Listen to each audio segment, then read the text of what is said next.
My mic didn't work in front of me. I want to welcome everyone to our June 3rd, 2021 Daviess County Fiscal Court meeting.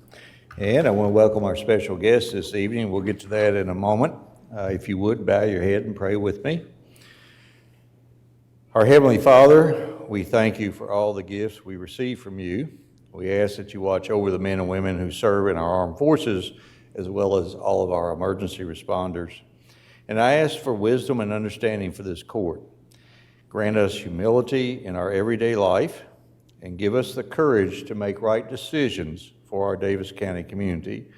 We ask all these things in your name. Amen. Amen. I pledge allegiance to the flag of the United States of America and to the republic for which it stands, one nation, under God, indivisible, with liberty and justice for all.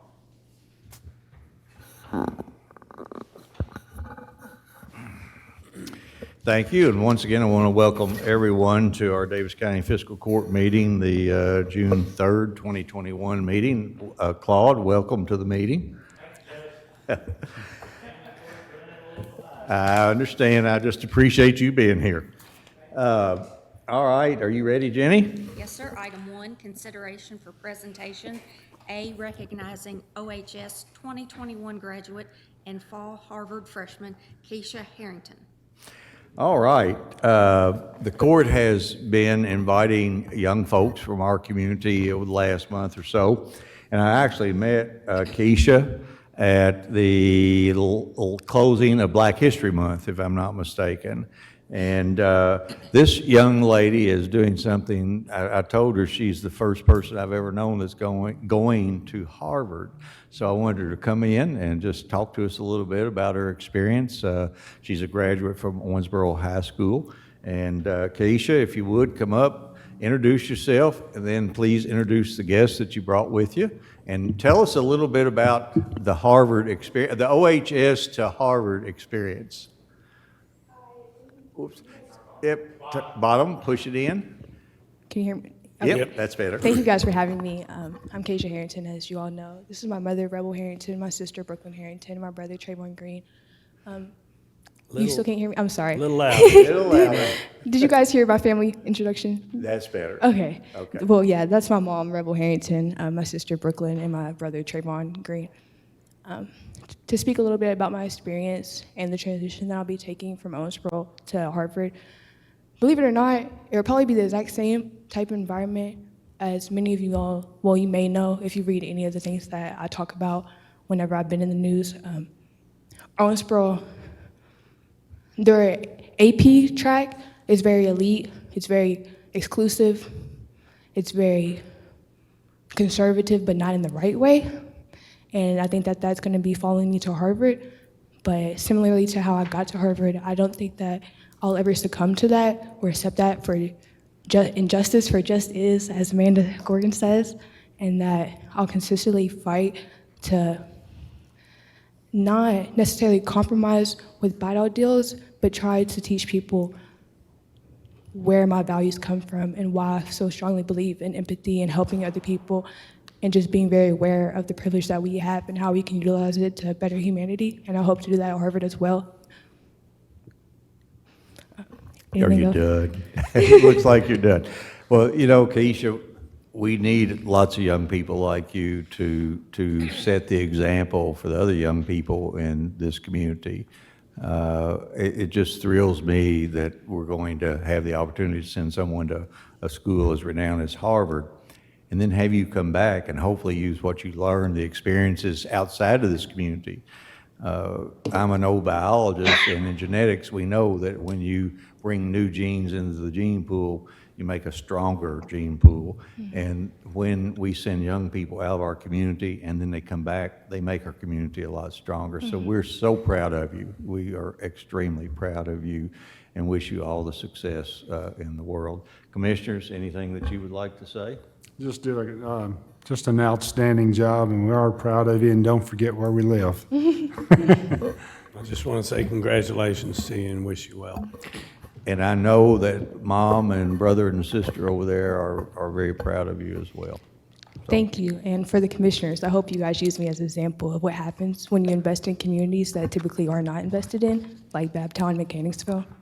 Right, So, thank okay, you. good, thank you. Now, you may stay for the rest of this. I guarantee you it's going to be boring. But if you want to stay, you're welcome to. If you want to leave, you won't hurt our feelings. All right? Yes. All right, next item, Jenny. B, Davis County Fiscal Court Audit Report for year ending June 30, 2021. Mr. Hendricks. As you know, we have an annual audit. This is the final approved audit report from the state APA. The report's clean. All the money's where it's supposed to be, all the bank accounts reconciled, all the reports were filed appropriately. There's only one, what looks to be like a little negative glitch at the end of the letter. It stated the Davis County Fiscal Court submitted ineligible expenses for reimbursement from the Coronavirus Relief Fund. That actually stems from a disagreement between DLG, Davis County Fiscal Court, and the auditor's office. However, it was easily reconciled. We just amended the report that we filed with DLG, because what happened was the first pay period we paid in March was actually from a pay period in February. We thought it was okay because that's when it was paid. DLG said that's fine. Auditors took a different issue. So we just modified the period. We picked up one later, same net result. So we now have submitted no ineligible expenses, and we also did not have to return any of the money. So all in all, the report is good, that the books and finances of Davis County Fiscal Court are recorded as they should be, and everything's in good shape. Okay. Questions? If not, the report's on file with the clerk at our Davis County Fiscal offices, 212 St. Anne. Anyone that wants to see it and read through it's welcome to. I wouldn't advise it because you'll fall asleep. Next item. Item 2, consideration for approval, A, minutes of the May 20, 2021 fiscal court meeting. Make a motion to approve. I have a motion. Second? I have a motion and second. Before we go any further, I forgot to tell you that Commissioner Wathen is at home and coming to us live over a Zoom hookup that Jordan Rowe made. I don't know how he did it, but it's good. Good to see you, Commissioner. Any questions or comments, corrections, deletions of the minutes? You've all had them in your possession for some time. Hearing none, all those in favor signify by saying aye. Aye. Opposed? Motion carries. Before we go further, Jenny, let me say this for all those folks that might be watching. If you have any questions or comments on anything other than what was on the agenda, we'll pick that up at the end of the meeting when I call for public comment. I know there's a delay, so we'll take a little bit of time to give you that chance. Also, if you would have any questions or comments about any of the items that are on the agenda, if you send them in, then what we will do, even if we've already voted on the issue, I want to hear what's going on, and we'll kind of delay things, take it slow. We have to do it because Commissioner Wathen is on that same delay, but go ahead and send them to us as well. Go ahead, Jenny. B, all claims for all departments. Motion approved. Second. I have a motion and a second. Again, Commissioners, you all had a copy of the bills due and payable by Davis County Fiscal Court in your possession for some time. Any questions of the treasurer? There being none, all in favor signify by saying aye. Aye. Aye. Opposed? Motion carries. C, fund transfers. Motion approved. Second. I have a motion and a second. Mr. Hendricks. Requesting permission to transfer $1,176,0261 from the general fund to the jail fund. This was not a budgeted transfer. However, the CARES reimbursement did reimburse us for this much money from the jail salaries, and because of cash flow, we need the money over there anyway, so I request approval to make this transfer. Question or comment? There being none, all in favor signify by saying aye. Aye. Aye. Opposed? Motion carries. D, budget transfers for fiscal year ending June 30, 2021. Move to approve. Second. I have a motion and second. Mr. Hendricks. This time of year, we start making our budget transfers, which we typically do over the meetings in June. We make these transfers because under our accounting system, we are not allowed by the state to have any account line where the actual expense is more than the budget expense. Obviously, in the nature of doing things, you can't estimate them all exact. If you tried to make them all be over, you would have a ridiculous budget, so we don't do that. All of these budget transfers either are offset by another expense reduction, or they were an item approved by the court, or we have additional funding that covers them. I've reviewed them all. They are all in order. I'll go through them in a second. The general fund, if you look, there's $2,156,700. I would remind you, this does not increase the budget. They are exchanges between accounts, so the original budget amount stays the same. The budget transfers do not affect the budget total. While $2,156,000 looks like a huge number, when you break it apart, you'll see three primary numbers. The first one being $387,300 for court security officers. Well, all that represents is AOC is changing the way that they like to see our accounting so that they can track facility fees. I simply pulled that 387 out of the sheriff's line. So the sheriff's line will be short 387, and then you'll pick up this line to see what the total reimbursement was. So that line, that amount is not incremental expense. It's just a shift. The second biggest one's on that last page of $700,000 for refunds reimbursement. We found it to our advantage to not try to do multiple deposits for EFT from the state, so we have one account. All electronic fund transfers come into one account, which is in the general fund.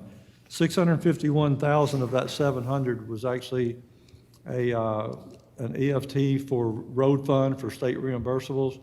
So we got it deposited here. We then just simply moved it to the road department. So that's why that amount's there. And then the other big one is the $450,000 the court approved for the Real ID project. So those are the types of expenses that are in here. With that, I request permission to make the following budget transfers. Again, $2,156,700 for general fund, $258,700 for the road fund, $42,500 for the jail fund, $200,000 for the solid waste construction fund, $943,800 for solid waste operating, $43,000 for the bond fund, and $100,000 for the economic development fund. Questions? Comments? This is, I think the key comment that the treasurer made is you can't, at the beginning of the year, you can't estimate the exact figures, but the DLG requires that we adjust them all and make them come out right. So doesn't increase the budget at all. Any question or comment? There being none, all in favor signify by saying aye. Aye. Aye. Opposed? Motion carries. Next item. E, Resolution 8, 2021, adoption of the 2021 GRAD Hazardous Mitigation Plan update. Move to approve.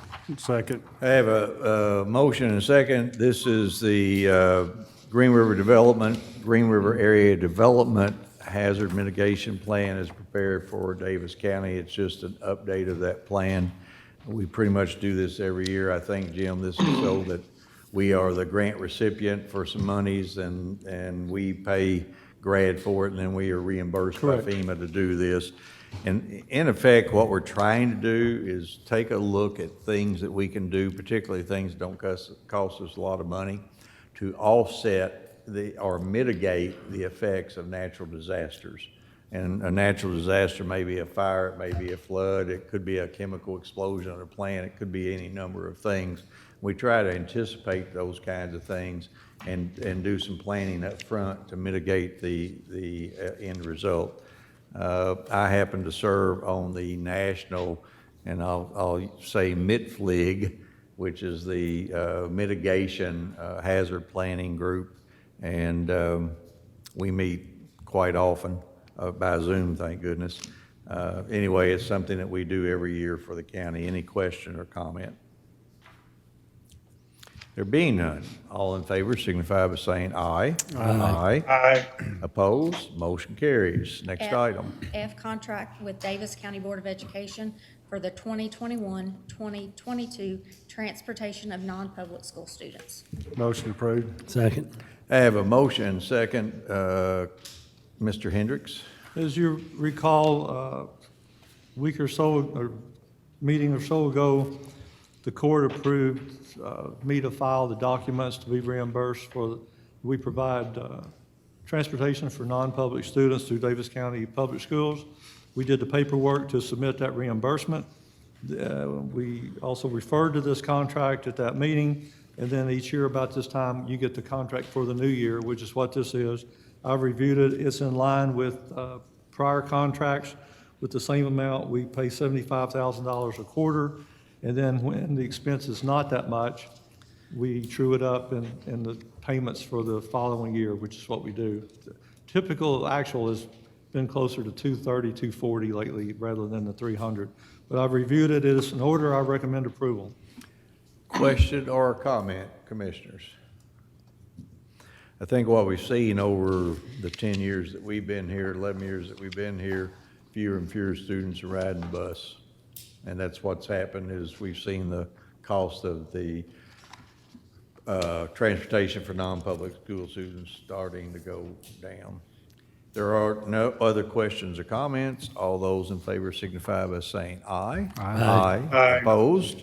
Motion carries. Next item. G, business associate agreement from Green River District Health Department for July 1, 2021 to June 30, 2022. Motion approved. Second.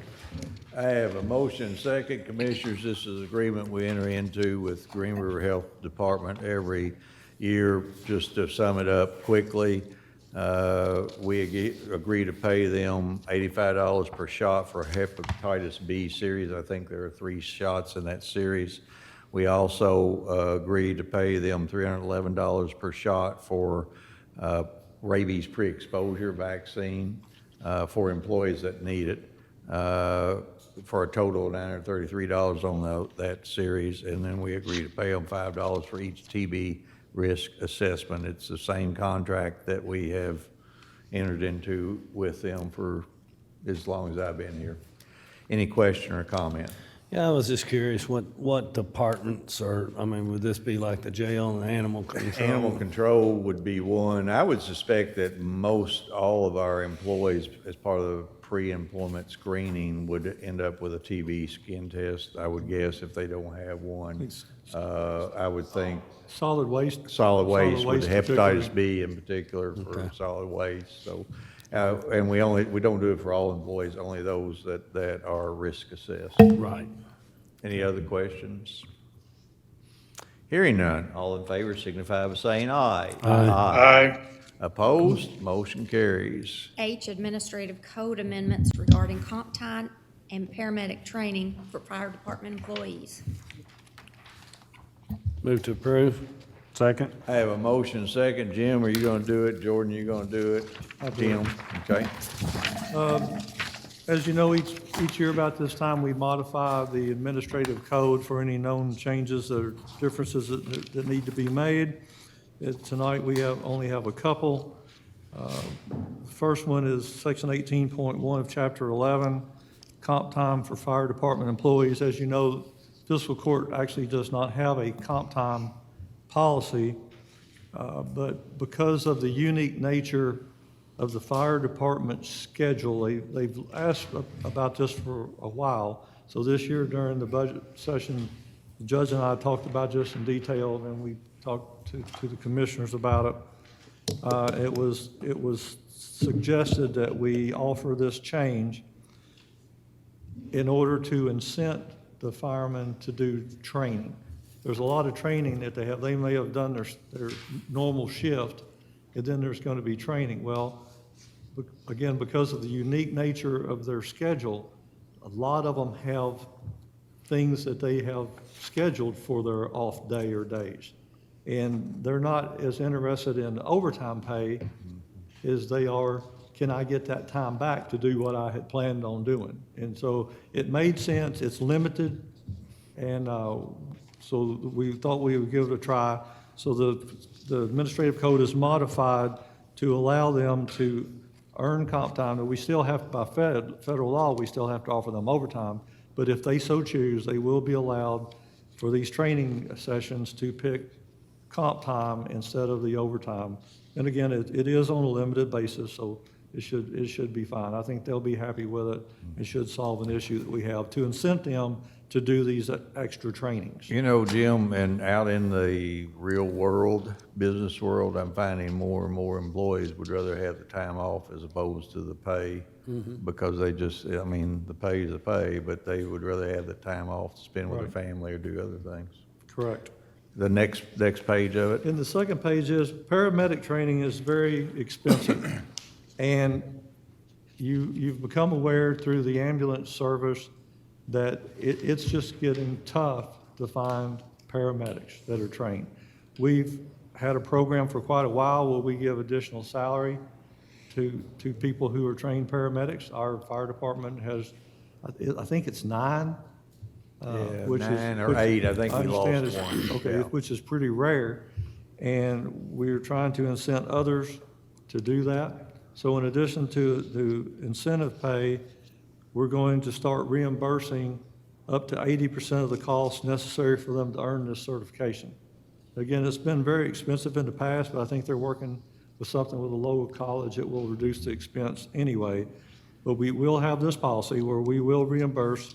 And then the only caveat is if they leave within 12 months, within 24 months, or within 36 months, there's a payback required of that upfront cash that we paid for them. The fire chief, Jeremy Smith, and I, Scott Williams, OCTC president, I think Chief Howard from the city was involved, and I think AMR was involved, and they have actually set up a program where OCTC will be providing the facilities.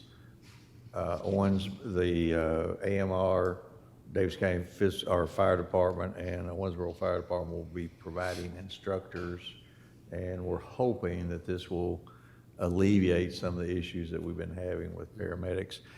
To speak to what Jim said, our emergency response from the 2 paid stations, I believe we're the only program in the Commonwealth that has advanced life services. You have a paramedic there available to offer advanced life. So that's pretty cool, and I look forward to it. Also is going to help AMR because they're having trouble finding paramedics to serve on their ambulances. Any question or comment? Hearing none, all in favor signify by saying aye. Aye. Opposed? Motion carries. I appoint to the Owensboro Daviess County Convention and Visitors Bureau for a term 6/30/2021 to 6/30/2024, Sharon Nesmith and Greg Floyd. Motion approved. I have Second. a motion and I have a second. Commissioners, these are statutory appointments.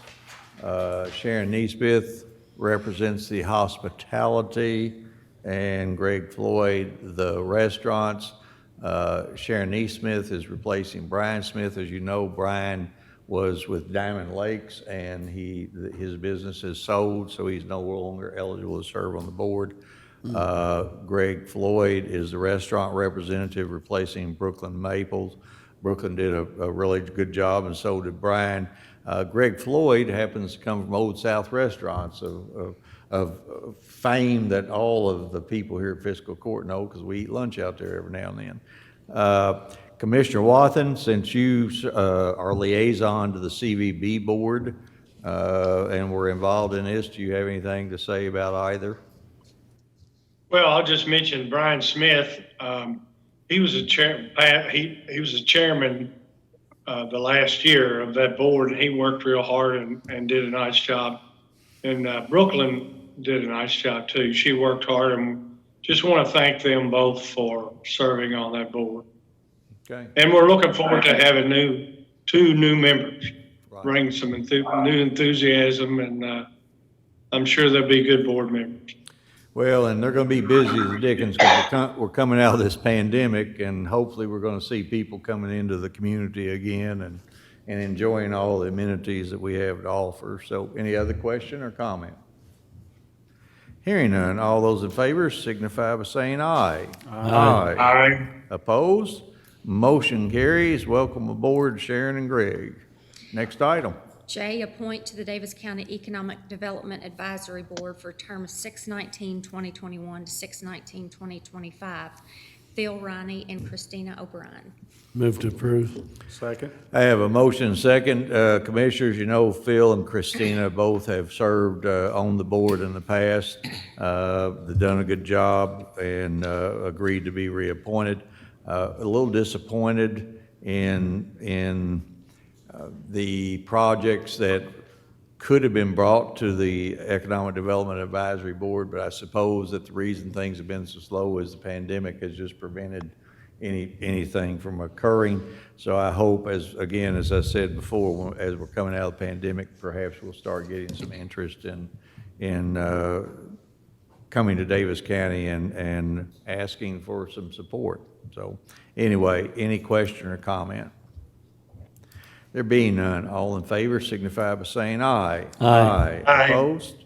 Motion carries. Next item. K, appoint to the Davis County Drainage Commission for a term of 6/22/2021 to 6/22/2024, Woly Taylor and George Altman.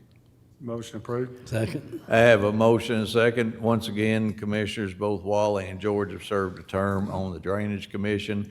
That commission has been kind of dormant during the pandemic. I think, as we've seen with most boards, they've not done a lot of meeting, and other than by Zoom, and even Zoom, it's tough to get everybody together. So I want to thank them for their support to the board in the past. Any question or comment? Hearing none, all in favor signify by saying aye. Aye. Aye. Opposed? Motion carries. Next item. L, second reading of KOC A.98.02, 2021, an ordinance relating to the fiscal year 20 to 21 Davis County Fiscal Court budget. Move to approve. Second. I have a motion and second. Mr. Hendricks. Just as an aside note, you'll notice that there is no second reading tonight for the annual budget for fiscal year '22. It's because we have to have a 20-day notice to DLG to give them time to review, so that's scheduled for June the 15th. And I'm pretty sure we'll get approval of that sometime next week. But tonight we have two amendments. The first one is budget amendment number 2, and that deals with recording the revenue that had been previously unbudgeted for the second payment of the CARES funds of $1,176,0261. And it also records the unbudgeted ARPA deposit of $9,858,661. I recommend approval. Question or comment? There being none, all in favor signify by saying aye. Aye. Aye. Opposed? Motion carries.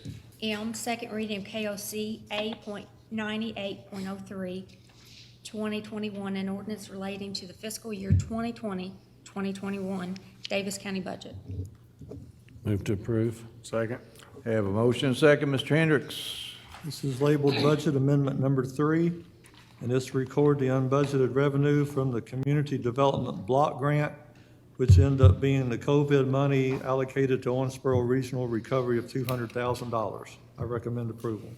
Question or comment? Hearing none, all in favor signify by saying aye. Aye. Aye. Opposed? Motion carries. Item 3, consideration for presentation. A, other business to be brought before the Davis County Fiscal Court. I'm not aware of any. We have none. Next item. B, public comments.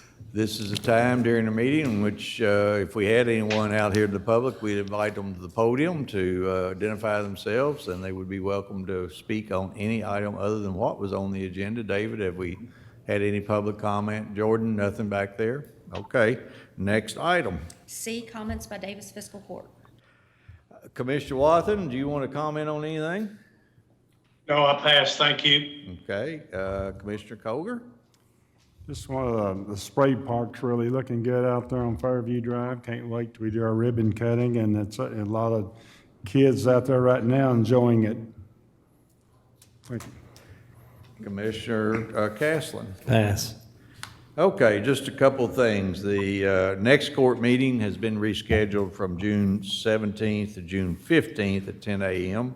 Several of the commissioners and myself will be attending a work session with the joint judge executives and magistrates and commissioners associations. The court will hold an extra meeting on June the 30th at noon to approve the fiscal year-end budget transfers. So you just heard us do some budget transfers tonight. That's the vast majority of the transfers, and we will finalize the others that needed to be made on the 30th of June. I want to congratulate the community for the wonderful Memorial Day celebrations that occurred on Friday, Saturday, Sunday, and Monday. They were very moving, very well done. The one other thing that I wanted to do, it seems to me that there is some confusion or misconception in our community about the hotel room tax and the Convention and Visitors Bureau. I've heard it called the county's Convention and Visitors Bureau on several occasions. And, you know, it's not the county's Convention and Visitors Bureau. It may have been established by Daviess County Fiscal Court many, many years ago, but it's the community's Convention and Visitors Bureau. Their one task is to market and to promote the entire community. The hotel room tax, some people, I think they believe that money goes into the Daviess County Fiscal Court's budget. That is not the case. It does go into the budget, but only because we are a pass-through agency. We don't get to spend that money on anything that fiscal court normally spends the money on. We collect the tax. It doesn't benefit us directly.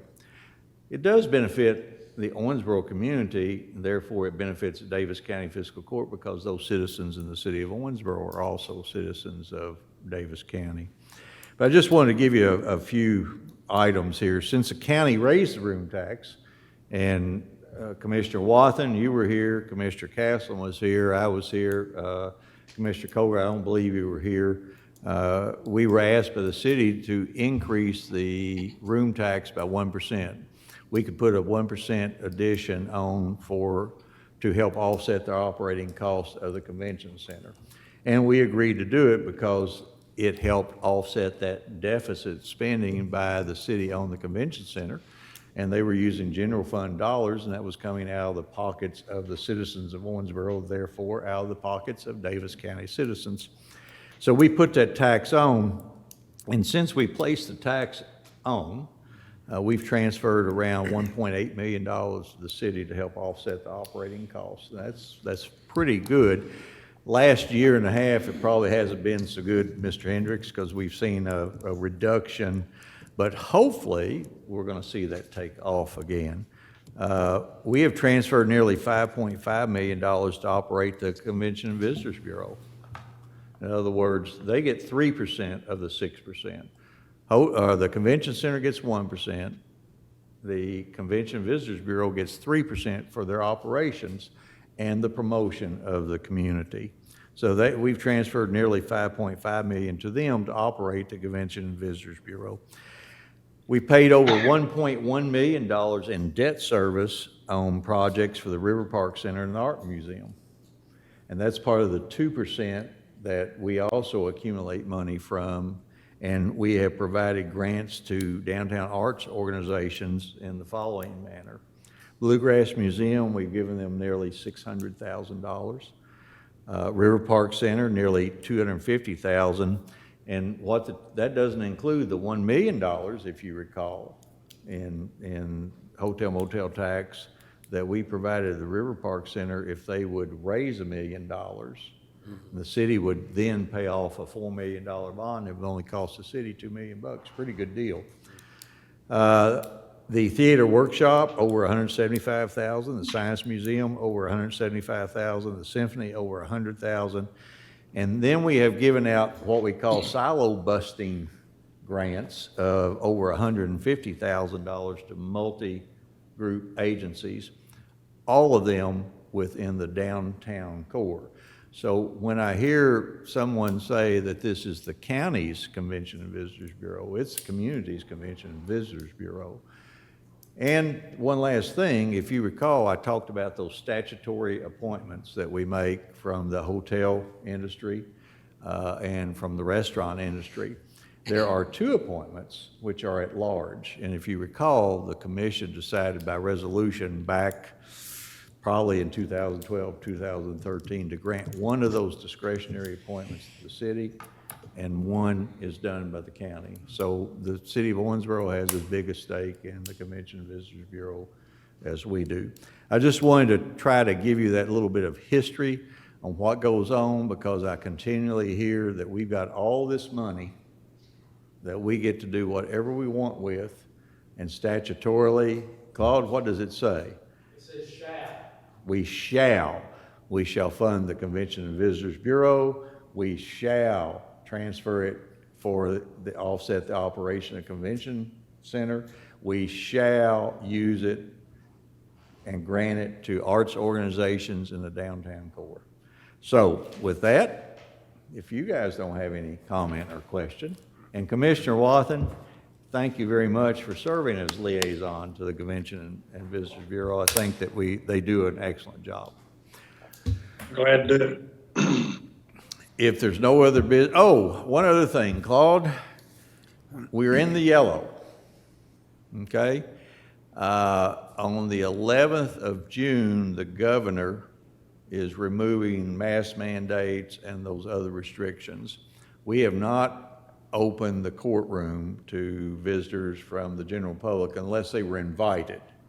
And then we controlled social distancing and masks and things like that.